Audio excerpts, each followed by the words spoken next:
पादप विज्ञान, पादप विज्ञान यानी बोटनी। पादप विज्ञान यानी बोटनी। जिस बायोलॉजी की जिस शाखा में, ए लड़का सुनो, बायोलॉजी की जिस शाखा में पेड़ पौधों का अध्ययन किया जाता है वो क्या है? पादप विज्ञान। और पादप विज्ञान का वर्गीकरण पहली बार किया था थियोफ्रेस्टस ने। इस कारण से थियोफ्रेस्टस को पादप विज्ञान के जनक कहा जाता है। किसने किया था? थियोफ्रेस्टस ने। थियोफ्रेस्टस ने। पादप विज्ञान के जनक कौन है? थियोफ्रेस्टस। क्योंकि इन्होंने पहली बार पादपों का वर्गीकरण किया था और इन्होंने पादपों को दो भागों में बांटा। एक को कहा अपुष्पोद्भिद पादप, अपुष्पोद्भिद, और एक को कहा पुष्पोद्भिद। कुछ ऐसे पादप होते हैं जो अविकसित होते हैं, उसमें पुष्प नहीं पाए जाते हैं, और कुछ ऐसे पादप होते हैं जिसमें पुष्प पाए जाते हैं। तो जिसमें पुष्प नहीं पाए जाते हैं अपुष्पोद्भिद, और जिसमें पुष्प पाए जाते हैं पुष्पोद्भिद। इसे बायोलॉजी की भाषा में इसे क्रिप्टोगेम्स कहा गया, और इसको फनेरोगेम्स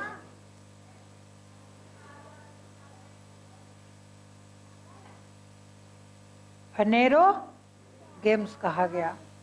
अपुष्पोद्भिद पादप को क्रिप्टोगेम्स और पुष्पोद्भिद पादप को फनेरोगेम्स के अंतर्गत रखते हैं। अब देखना है जो क्रिप्टोगेम्स है, इस क्रिप्टोगेम्स के अंतर्गत किसका किसका अध्ययन करते हैं, है ना? तो कहेंगे इसमें अपुष्पोद्भिद पादप को तीन भागों में बांटा गया है।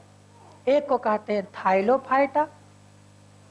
थाइलोफाइटा, दूसरा को कहते हैं ब्रायोफाइटा, और तीसरा को कहते हैं टेरिडोफाइटा।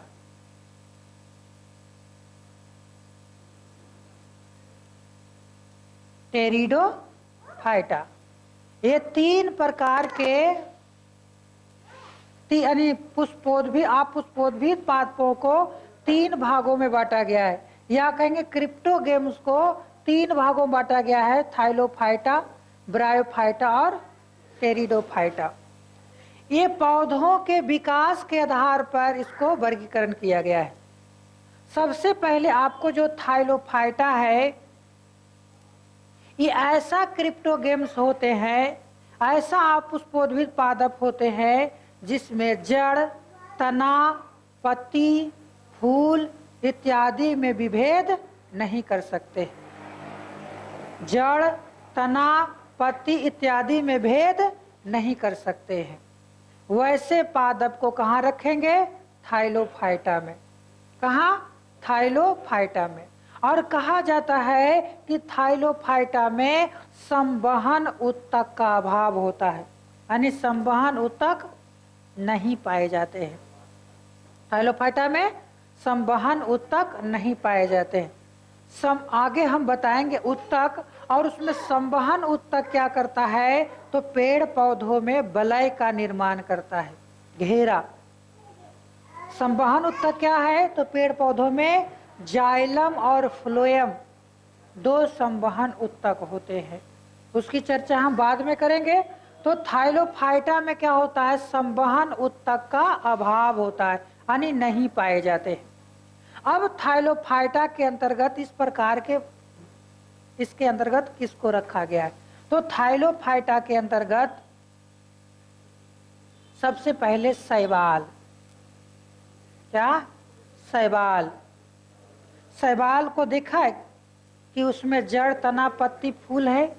नहीं, वो एक पूरा लोंद गोंद रहता है। फिर पोखरा से निकालेगा तो चिपचिपा सा नजर आएगा। हम लोग जो पानी जहाँ पर पड़ता है वहाँ काई लग जाता है, जिस पर फिसलन हो जाता है, वो भी क्या है? शैवाल। दूसरा है कवक।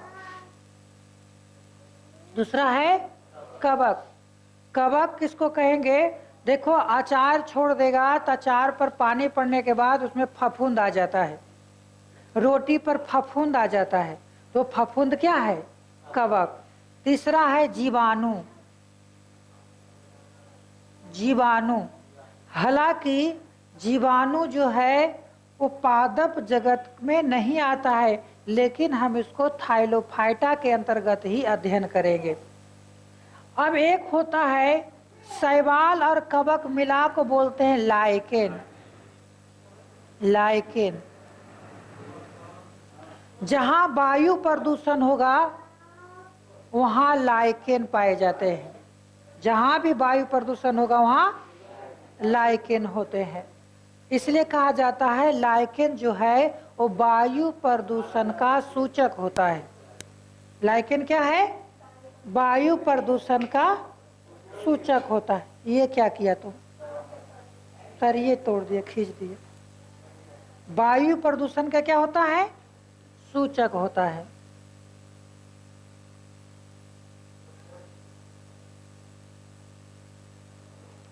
ऐसा ऐसा काम तुम करता है ना, अब उसमें सटेगा तो तुमको करंट मारेगा।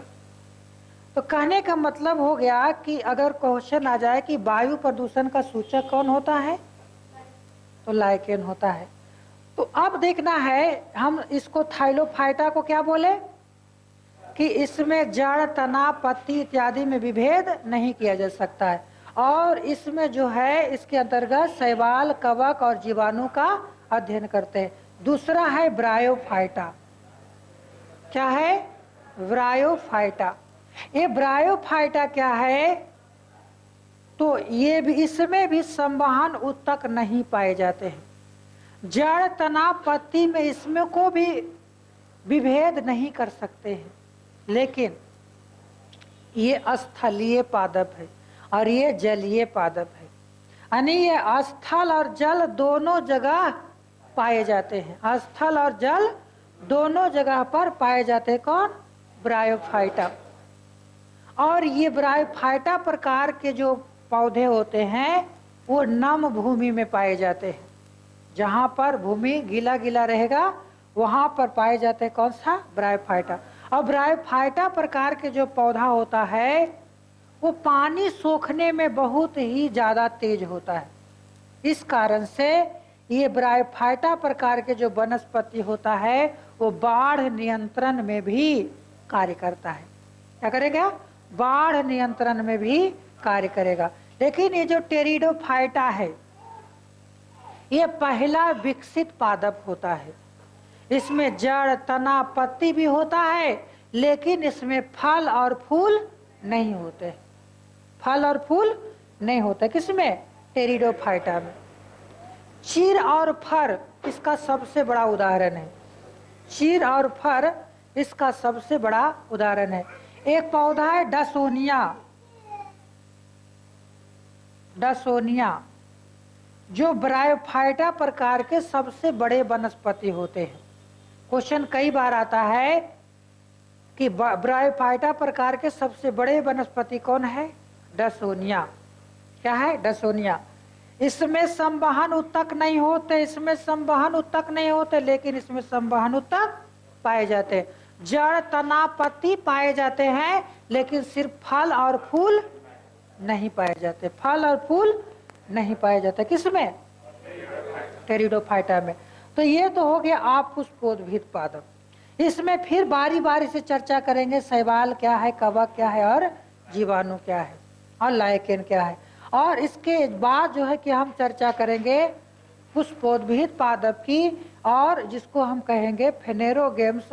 इसमें भी होगा एक बीजपत्री और द्विबीजपत्री पादप। एक होता आवर्त बीजी और एक होता अनावृत बीजी।